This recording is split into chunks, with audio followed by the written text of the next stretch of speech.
Hello and welcome. So I've been telling people for a while that I was going to make this recording, and you may have noticed I don't put up many recordings because I have to force myself to do it. But I'm getting better at it, and I'll be doing more in the future. Okay, so this recording it's how to find and how to develop that relationship between the 50-50 place. It's the place where you are appreciating and in and have access to your humanness, 50%, and then 50% of the more spiritual part of who you are beyond this human experience. And so this is what has been coming in for for the last year as one of the most important things during our current evolution in consciousness, to develop this relationship with this other part of us. And where we are in our evolution is that the spiritual piece is no more important than the human piece. That's the purpose of us being here in this human experience. Is this human experience is very important, but we have forgotten about all this other wonderful and more expansive stuff as well. And so to live from this 50-50 place is where we are in our current evolution in consciousness. So how do we do this? So I'm going to run you through a little meditation to help you find that place and to help you be more in that place just in your daily activities. So this is a good thing to do first thing in the morning or at night or in the middle of the day when you're feeling separate from this feeling of whatever side that you're feeling out of balance with. And so the first thing we're going to start with, I like to start every expanded experience, every meditation with alternate nostril breathing. I do have another video that describes this, but I'll just go over it very briefly. I love this practice. There's so many different reasons, but the superficial reasons that I'll talk about in this video are that it balances the left and the right sides of the brain, which is what we're trying to access. We're trying to have equal access to left and right sides of the brain, which isn't entirely possible at this moment. Either we're kind of in one side or the other, but it's developing access to whatever side is not your dominant. Most people have a left dominant brain. That's the monkey mind. That's where your language is. That's where analysis is. And the right side of the brain is going to be access to the subconscious, the unconscious, the more spiritual stuff that is through that area. And so we do alternate nostril to bring us into harmony and balance within the two hemispheres of our brain, but also both hemispheres, if you can call it that, both sides of the body. I love alternate nostril breathing. I've used it for many things that have a sidedness to it. Like if you wake up in the middle of the night with a Charlie horse in your leg, do alternate nostril breathing for a minute and it will disappear. Okay, so let's start this practice. So first, you're going to want to put your right thumb over your right nostril, and then you're going to be vacillating back and forth between that and either your ring or your pinky finger on your left nostril. So first, we take a deep breath in, and then right thumb to right nostril, and then we're going to exhale that breath through the left nostril, and that starts us off. Then inhale through that left nostril. We're going to hold in between for a moment. I always do that wrong. And then exhale through your right nostril. Inhale through that right nostril. Hold in between. And then exhale through that left nostril. And that is one round of alternate nostril breathing. You always want to end exhaling with that left nostril. Okay, and so trying to make the inhales and exhales equal will be very useful. And also do this for at least 5 minutes and pause the tape and set a timer maybe, but you can do this for 10 minutes or more. But really you only need a couple minutes to really feel the balance. You'll be amazed at how just a couple of minutes will help you feel the balance between the right and left sides of your body. Okay, so after we've done that, we're going to close our eyes. And then we're going to find the monkey mind in the head, in the brain. It's that place that is quite anxious. It's the left side. I find when I tune into this, it feels like it's on the left side of the brain to me. And I kind of look for this hamster wheel. Some people will see images like it's a projector being projected in front of them of things. And it's always things that they're worried about. It's a fearful things. It's this part of the monkey mind only has language that's negative. So it can only tell you you're not doing a good job. It can only tell you, oh no, that house is going to fall on you. It can only tell you negative things to prepare you for something. And this is an important evolutionary point that our brains have gotten to. We need this. We need this part of our brain to help. It's like an alarm system. It's an alarm system that is a little bit overactive, and it tells us, and it's warning. It's a warning system to warn us about what possible dangers there are. The problem is that we've become too identified with this part of our brain, and we think that is us. This is where anxiety comes from. And then it changes. Being in that worried state, that anxious state, then starts to kind of redo the whole nervous system. And maybe that this is something that started while you were in the womb, in utero. An anxious mother can also create an anxious nervous system for a child. But it's also something that has been reestablished over and over again throughout your lifetime with other anxieties. And so this is the way to start to get that under control, is just having an awareness of this part of your mind, and then bringing in the awareness that that is not who you are. So find that part of your monkey mind, the part that only has negative things to say. And we don't want to demean it. It's not bad. We don't need to get rid of it. It has its purpose. It's just gotten too big of part of our awareness as in this human experience. And it pulls us out of our access to peace, to intuition, because when you're in fear, when you're in worry, you don't have access to your intuition. Okay, so finding that place, like think about something just today that you're worried about. Maybe you woke up worrying, oh, your list started pouring into your head. Oh, you've got to do this, you got to do this, you got to do this. Or you didn't do that well enough, or you've got to hurry up, you're always late, or anything like that. And then you pull your awareness back from that talk, from that chatter, from that train of language, of negative language that's going on.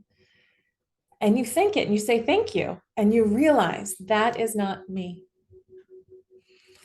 And you can, when you get good at this, you can hear the negative language, the negative sentence about whatever it's about, and then say, okay, I'm pulling my awareness back, and I'm going to have my awareness, or it's kind of like your more adult evolved self, take a look at what that actually means, because it doesn't actually mean the negative things that are coming out. That's just like an alarm bell to tell you that this is important. Take a look at this. So then with that awareness, you can take a look at what that actually means for you. But for right now, we just pull our awareness away, and we notice that we are not that monkey mind. We are not that, whatever, some people see it better as like a screen projecting images in front of them of stuff playing out or words playing out. Okay, and once you realize that, and it kind of pulls your awareness over to the right side of your head more and kind of back, so you can kind of watch it. Once you feel comfortable there and you can find that place, then we're going to drop that consciousness, that awareness down into our heart space. So imagine, what do I mean by that? You're just going to imagine that a little piece of that, so there's a couple ways to do this. You're going to imagine that a little piece of that awareness just drops into your heart space, and that you can feel, and that you have a little bit more presence in the center of your heart. So now a lot of people, when they drop a little bit of consciousness into their heart space, there's a lot of density acquired from this human experience there.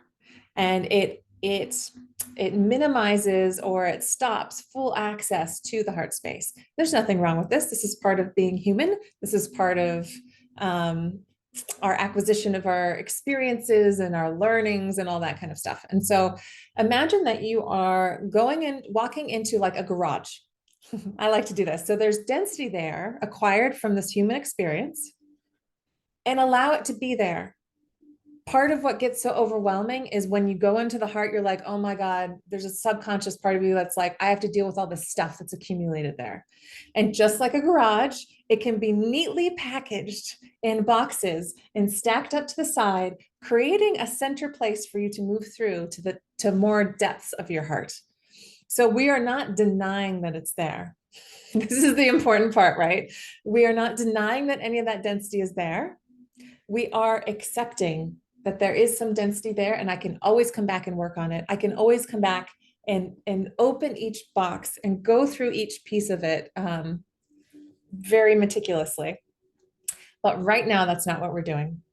And in fact, being in the place that we're going to get to, that 50-50 place, will help you unpack some of these boxes more easily. It's a very powerful, amazing, expanding place that we're headed. So get excited. So imagine that the boxes are now to the side, and now there is a direct path to the back of your heart.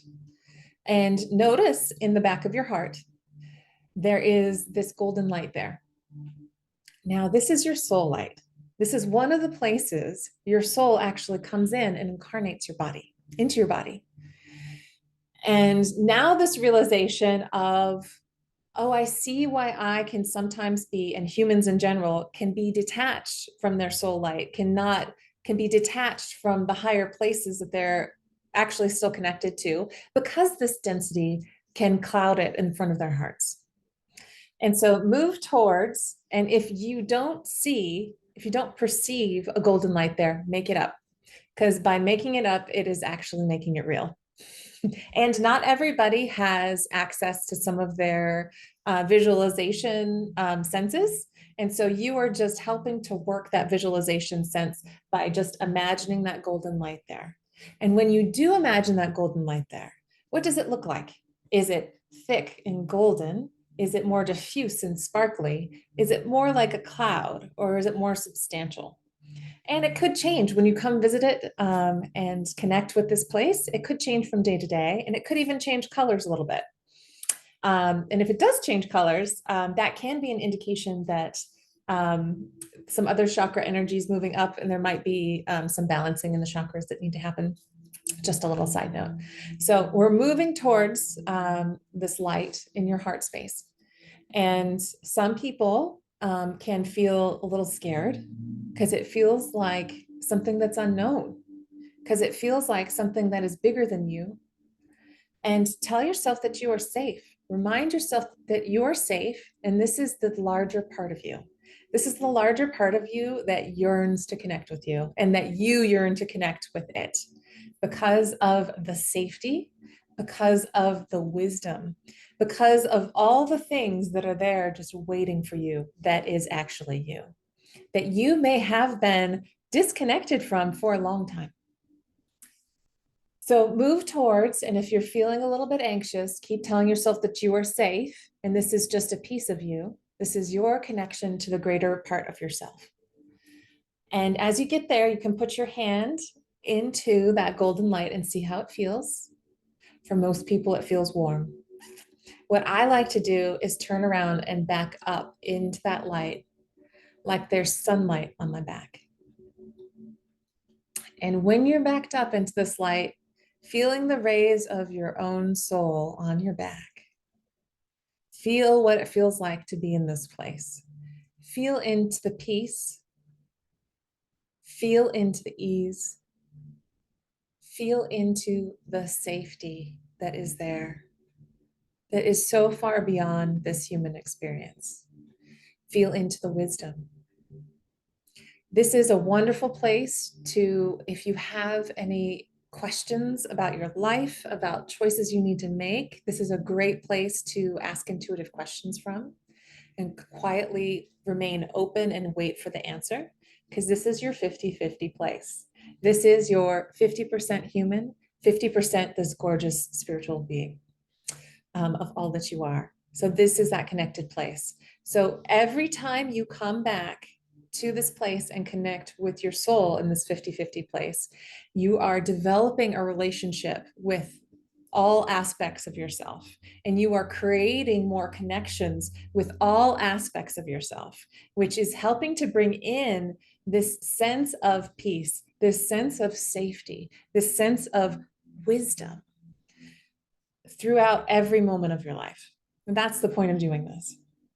So this is a huge, huge, huge, it may seem kind of simple. Some people may struggle with some of the parts. Keep working on that. Send comments in at the bottom. Ask me some questions and I can answer them. I can help facilitate it for you. But this is really showing us the importance of where our awareness is. This is so huge in our growth and consciousness right now. Wherever we put our awareness is what matters. This is even kind of what cranial sacral does. In cranial sacral, the practitioner will put their awareness in different parts of your body and help that body then stimulate its own healing process. So this works for healing the body. This works for getting insights. This works for so many things. So, and it's creating a relationship with higher aspects of ourselves and helping us learn how to use our awareness on purpose, which is very important right now.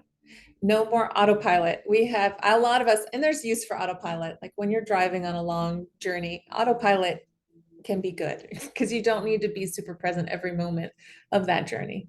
But most people have been in autopilot in a lot of parts of their life because they're just so busy just to get everything done. But we need to pull that awareness back in and be present, be aware, and use our awareness on purpose. Use it with intention. And it'll be amazing what starts to unfold and happen in your life when you start to do this. So start with getting that monkey mind under control, noticing throughout your day when the monkey mind starts to take you over, and maybe just doing that first step. Be like, I'm not the monkey mind. Thanks, monkey mind, for letting me know I need to look at this. And then a couple times a day, connecting with that soul light and being in that soul light, especially if you would like intuitive information about something. Or if you even want to, and maybe I'll do another video on this, if you want to start to unpack some of those boxes of emotional density. This is a wonderful place to do it. The perspective, you just have access to everything from this place. So practice this. Let me know how it goes down in the comments. And hopefully I'll be bringing up more videos very soon. So thank you so much for joining me. I hope that you found this very helpful, and I'll see you soon. Bye now.